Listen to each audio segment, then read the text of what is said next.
Hi there, Dan from onlinebasscourses.com. Hope you're doing well. Today I'm going to show you the bass line from Move On Up by Curtis Mayfield. Now this was played by Joseph Lucky Scott, really great pocket player. And this is a great bass line to learn if you're just starting or anyone for that matter. It just goes around and round and round and you're just really called to play in a disciplined, focused way. But I'm going to show you later some of the theory behind it and a few things that you can do when you're playing along to the track to practice your ear training and your scales and things like that. But we'll get to that later. First, let's get straight into the bass line.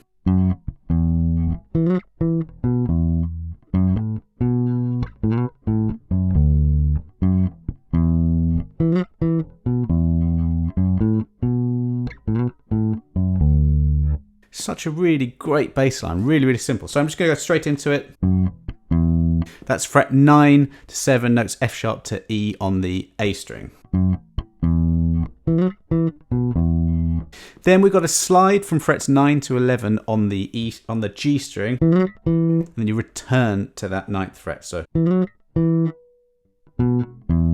then drop down to the 9th fret of the D string. So and then first finger on the A on the 7th fret of the A string. Now you can't really see this, but if I just put my thumb at the back of the neck where you sort of keep your thumb, I'm pivoting around to get that slide. So my thumb's staying there, just pivoting around, and then you can come back. It's a really good way of just maintaining your hand in, for example, this position, doing a little bit of a higher slide and then coming back.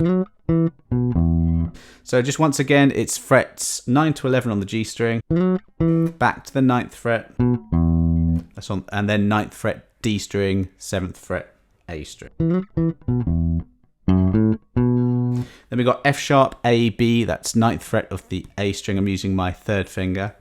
And then first finger, 3rd finger on the 7th to 9th of the D string. And there's another one of those nice little subtle slides.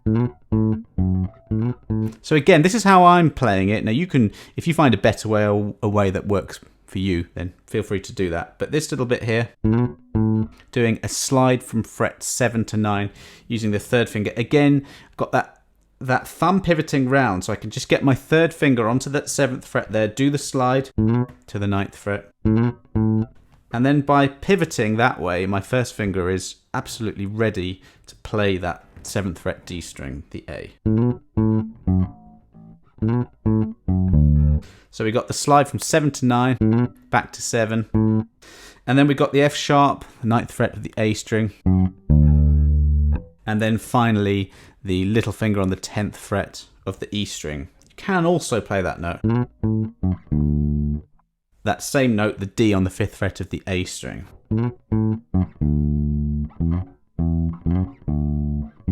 If you do that, then you need to do a little bit of a shift.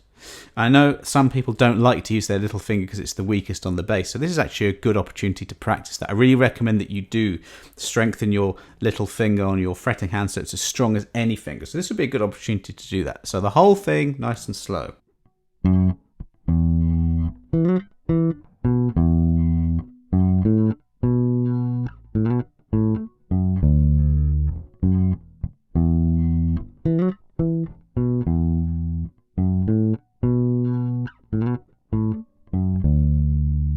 Now I'll move on to the theory, but before I do, this is a really, really important point.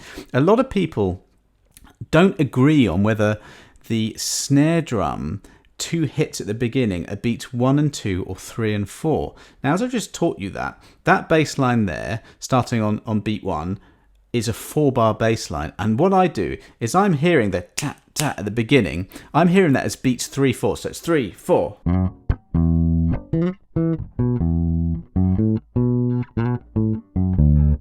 Now, once I did a gig where, very, very common if you do a gig, sort of a function band gig in the UK or a society gig in the US, where you just meet the band for the first time and you're on stage and you play. And it occurred to me that I didn't quite know, is the drummer hearing that on 3 or 4 and 1 and 2? And I made a mistake with that. So you've got to make sure that you know what you're doing with the intro to this. So I'm hearing it as 3, as click, click, and that's 3 and 4. So 3, 4. because I can hear the snare drum hitting backbeats on beats 2 and 4 when you actually get into the song and when you hear the groove. So that's how I'm counting that. So if you are playing this live, just have a word with the drummer. Make sure that if they are doing the original hit, because you could get confused and think it's the start of 1, 2, 3, 4. So anyway, that was my mistake when I played that. But the theory of this, really, really simple chord progression that goes round and round.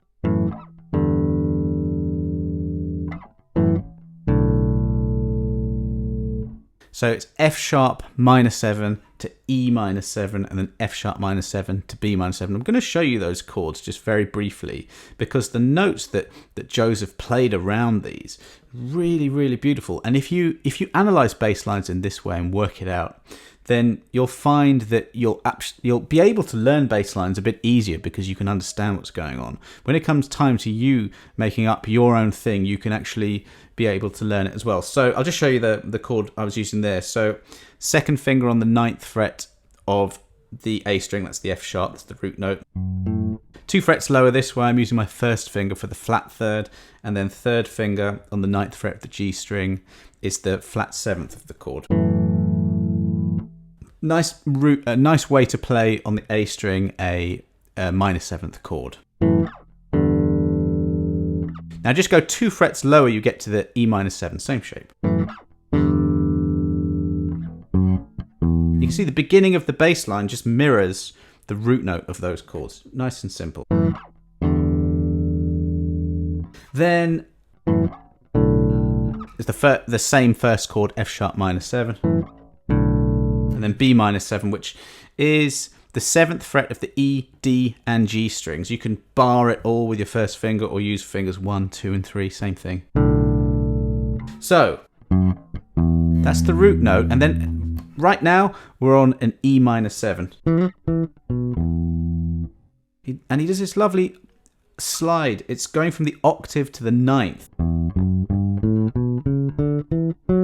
If you walk up from the E through the notes of the scale, which I should have told you, we're in the key of B minor.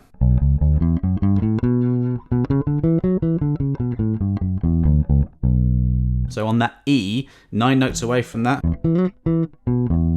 so it's a 9th, an octave, a 5th, and a root. Now this pattern, you can use this in any style you like. If you're playing a pop song, a slide to the 9th works really, really well. So that's what I mean by borrowing an idea from a bass line and using it yourself. And just a little walk through those notes of the chord on the F sharp minor 7 again. And then we land on that B minor 7.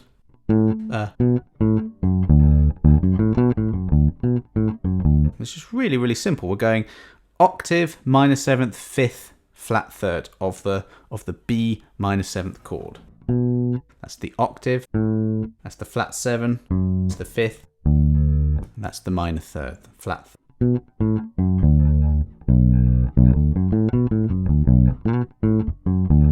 And the groove is just so infectious in this bass line. And I think that's a really, really good point, is that, yeah, I'm talking about notes there, octaves, ninths, what have you. The tone is fantastic, and the way it's played, really, really great. You can just keep things simple, keep really simple phrases and rhythms, and you have yourself a brilliant bass line. So when you're playing this live, it really is just those 4 bars round and round and round again, and you really should just play that as well as you can.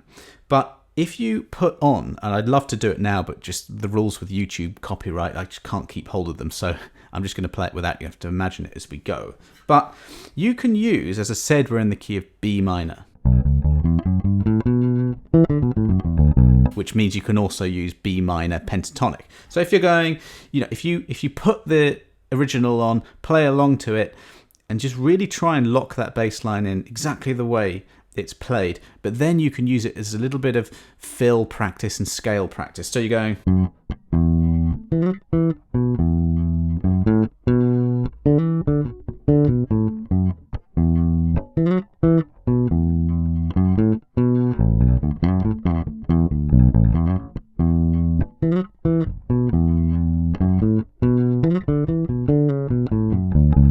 just messing around with the minor pentatonic and or B natural minor there.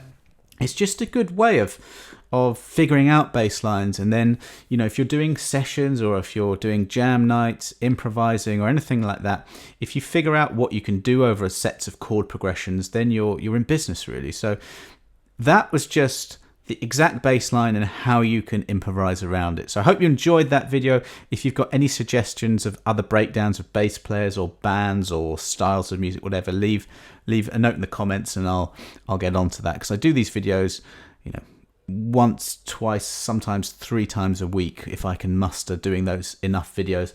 And so make sure you subscribe, like, share the video, and I'll see you next time. Cheers.